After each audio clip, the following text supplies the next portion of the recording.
मेरी बहू गलत कैसे हो सकती है। सुरभि सुनो, इस बार पूर्वी दीदी के साथ माँ भी आ रही हैं। सब बोल रहे थे मिलकर खाटू श्याम जी के दर्शन करने चलेंगे। क्या क्या सामान लाना है, रविवार को मिलकर ले आएंगे। महीने की 1 तारीख आ रही है। पानी बिजली सबके बिल भी जमा कराना है, मकान का किराया, घुमाने के लिए टैक्सी भी। किसी को भी किसी बात की तकलीफ नहीं होनी चाहिए। कहते कहते सौरभ रुक गया। सुरभि सब समझ रही थी। धीरज बनाते हुए अपने पति से बोली, सब ठीक हो जाएगा, आने दीजिए दीदी और माँ जी को, मैं सब संभाल लूंगी। काश जितना कहना आसान है उतना करना भी होता। उसे याद है दीदी को पिछली बार बस इतना कह दिया था, दीदी कमरे की लाइट बंद कर दीजिएगा। कितना हंगामा किया था उन्होंने। सौरभ का परिवार खरगोन जिले में रहता है। उसकी प्राइवेट नौकरी जयपुर में थी। उसकी शादी के 5 साल पूरे हो चुके हैं, मगर उनकी माँ प्रभाजी घर परिवार छोड़कर एक बार भी अपने बेटे बहू से मिलने नहीं जा पाई। वही लोग खरगोन आते जाते हैं, मगर बहन पूर्वी इन 4 सालों में अपने भाई के घर 2 बार घूम आई। जयपुर एक टूरिस्ट सिटी है। एक बार पति बच्चों के साथ रणथंभौर सवाई माधोपुर घूम कर आई, तो दूसरी बार अजमेर का ट्रिप लगाया। इन सब में पूर्वी का तो घूमना होता था, मगर उसने एक बार भी नहीं सोचा सौरभ अपनी छोटी सी नौकरी में किराए के मकान में एक बच्चे के साथ अपना घर कैसे संभालता होगा। वो तो बस आती, आराम से रहती, बच्चों के लिए मनचाहा खाना बनवाती। 15 दिन में सुरभि का राशन खत्म हो जाता। सर्फ साबुन के तो क्या कहने, हर चीज का इस्तेमाल अंधाधुंध करती। कहीं लाइट पंखे बिजली चालू है तो बंद नहीं करना। इस तरह की लापरवाही की वजह से उनका नल और बिजली का बिल भी 2 गुना हो जाता।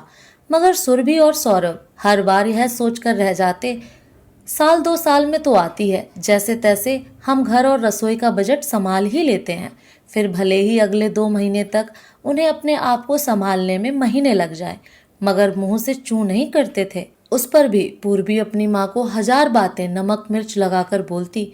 भाभी ने मेरे लिए अच्छी साड़ी नहीं लाई, भाभी ने मेरे लिए मेरे बच्चों को लिफाफा तक नहीं दिया, मेरे ससुराल वालों के सामने क्या इज्जत रह जाएगी।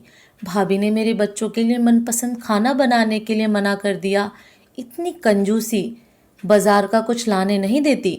और भी न जाने क्या क्या नमक मिर्च लगाकर बातें अपनी माँ को बताती। माँ तो माँ है, अपनी बेटी की हर बात सच मानकर अपनी बहू को ही डांट फटकार लगाती। एक ही तो ननद है, कौन सी 100 है तुम्हारी जो तुम रुपया पैसा बचाकर ताजमहल बना लोगी। अरे बेटियों को तो भर भर के दिया जाता है और उनकी दुआएं ली जाती हैं। इन दुआओं से ही भाइयों की तरक्की होती है।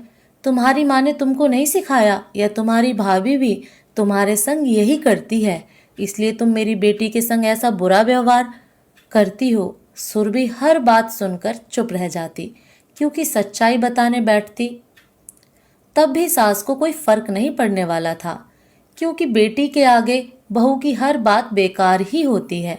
सास बहू ननद भौजाई के बीच हमेशा गलतफहमियों की खिचड़ी सी पकती रही, जो कभी दूर नहीं हुई। सास को लगता था मेरी बेटी की अच्छे से खातिरदारी नहीं होती। ननद को लगता था भाभी महाकंजूस है, और भाभी हमेशा परेशान रहती थी। करना तो चाहती थी, मगर आसमान छूती महंगाई में रसोई का बजट भी देखना जरूरी है। गलत तो इन तीनों में से कोई नहीं था, गलत सिर्फ हालात हैं। खैर, प्रभाजी पूर्वी और बच्चों के साथ जयपुर पहुंचे। सुरभि अपनी तरफ से हर संभव कोशिश कर रही थी कि किसी को किसी चीज की कमी महसूस ना हो, मगर पूर्वी हर बार की तरह, ये क्या भाभी दाल रोटी सब्जी थोड़े चावल ही बना लिए होते, पुलाव की उम्मीद तो आपसे की नहीं जा सकती, ऊपर से हलवा, अब बच्चे हलवा कहाँ खाते हैं, बाहर से सोन पापड़ी मंगा लेती। देखा माँ, मैं ना कहती थी भाभी कितनी कंजूस है। मेरा नहीं, पर सास तो पहली बार आई है, स्वागत भी नहीं कर पाई ढंग से। खाना खाकर सब अपने कमरे में चले गए। सुरभि रसोई साफ कर शाम की तैयारी में लग गई। तभी पूर्वी के बच्चे आकर बोले, मामी हमें चॉकलेट शेक चाहिए। जब सुरभि ने उन्हें ग्लास पकड़ाया तो दोनों बच्चे मुंह बनाते हुए बोले, इसमें चॉकलेट सिरप तो है ही नहीं, वॉर्नवीटा है, हमें नहीं पीना। बोल अपने कमरे में वापस चले गए। अगले दिन भी ऐसे ही होता रहा। अच्छा अच्छा खाना बनाती, मगर बच्चे बाजार से मंगवाने की जिद करते। बाजार से आता तो कुछ और फरमाइश कर देते।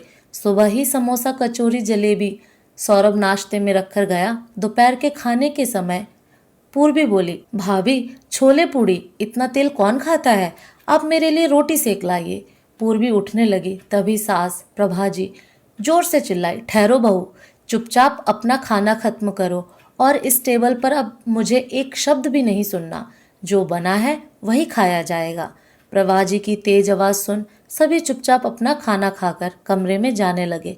तभी उन्होंने अपनी बेटी पूर्वी को रोका, तुम यहीं रहो, तुम्हें किसने जानने को कहा। क्या है माँ, मुझे नींद आ रही है और देखो तो सही यहाँ कितनी गर्मी है, मुझसे तो सहन ही नहीं होती।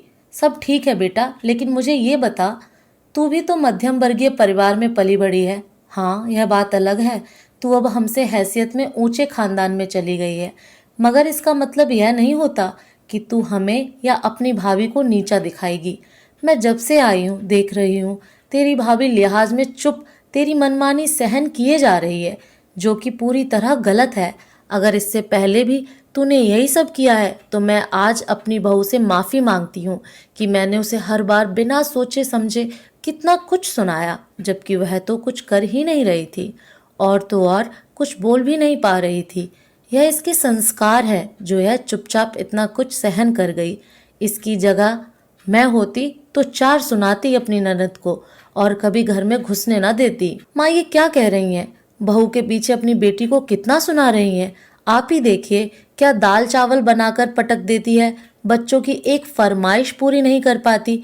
मेरे बच्चे यहाँ भूखे रह जाते हैं। किस वजह से? इनकी कंजूसी की वजह से।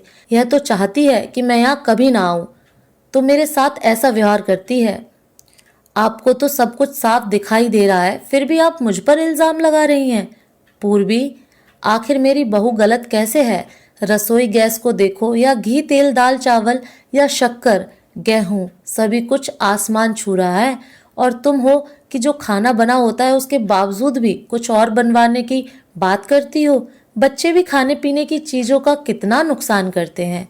क्या ऐसा ही अपने घर में करती हो या मेरे घर करती थी?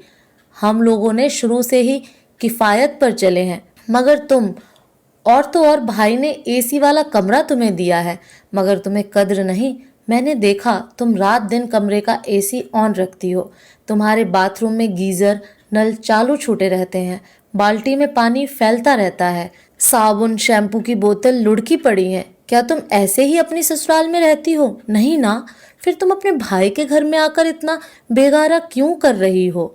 उस पर तुम अपने भाई भाभी की परेशानी नहीं समझती? बेटा, यहाँ आकर रुकना, घूमना फिरना, खाना पीना, तुम्हारी कितनी बचत होती है? कभी सोचा है?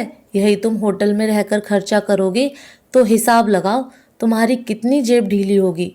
अगले 5 साल दोबारा कहीं घूमने फिरने जाने का सोचोगी नहीं। मेरे हिसाब से तो सौरभ और सुरभि ने तुम्हारी खातिरदारी में कोई कमी नहीं छोड़ी, और अब तो मुझे यकीन हो गया है कि पहले भी उन्होंने कभी कोई गलती नहीं की।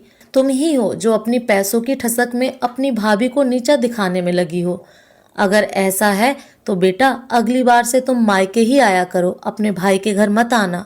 माँ ने बेटी को आईना दिखा दिया। सच, बेटी पैसों के रुतबे में अपने भाई की परेशानी नहीं समझ रही थी। मदद तो करती नहीं थी, ऊपर से उनके घर रसोई का बजट भी बिगाड़ रही थी। माफ़ करना माँ, मैंने सिर्फ अपने आराम खाने पीने पर ध्यान रखा। यहाँ बस अपना अधिकार समझकर सब कुछ फैलाती रही। आगे से ऐसा ना हो, इसका मैं पूरा ध्यान रखूंगी। और सच कहा माँ, मेरी जैसी सोच वाली ननद ही रिश्ते को बिगाड़ने में कोई कसर नहीं छोड़ती है। माफ़ करिएगा भाभी, अब से मैं यहाँ नहीं आऊँगी। कैसी बात करती हैं दीदी, आप तो हमारे घर की रौनक हैं। हम लोग यहाँ अकेले रहते हैं, आप और बच्चे आते हैं तो पूरा घर चहक उठता है। हम तो अपनी तरफ से पूरी कोशिश करते थे कि आप हमेशा खुश होकर जाएं। आज आपको बात समझ में आ गई, इस बात से मैं बहुत खुश हूँ। आपका जब मन करे तब आया करिए, आखिर हमें भी तो आपका साथ चाहिए। अकेली रहूंगी तो ननद भाभी के रिश्ते वाले खट्टे मीठे अनुभव कैसे ले पाऊंगी? सुरभि ने मजाकिया अंदाज में कहा तो दोनों माँ बेटी खिलखिलाकर हंस पड़े। उम्मीद है दोस्तों आपको ये कहानी पसंद आई होगी। आपको कहानी कैसी लगी कमेंट करके ज़रूर बताएं। फिर मिलूंगी एक नई कहानी के साथ।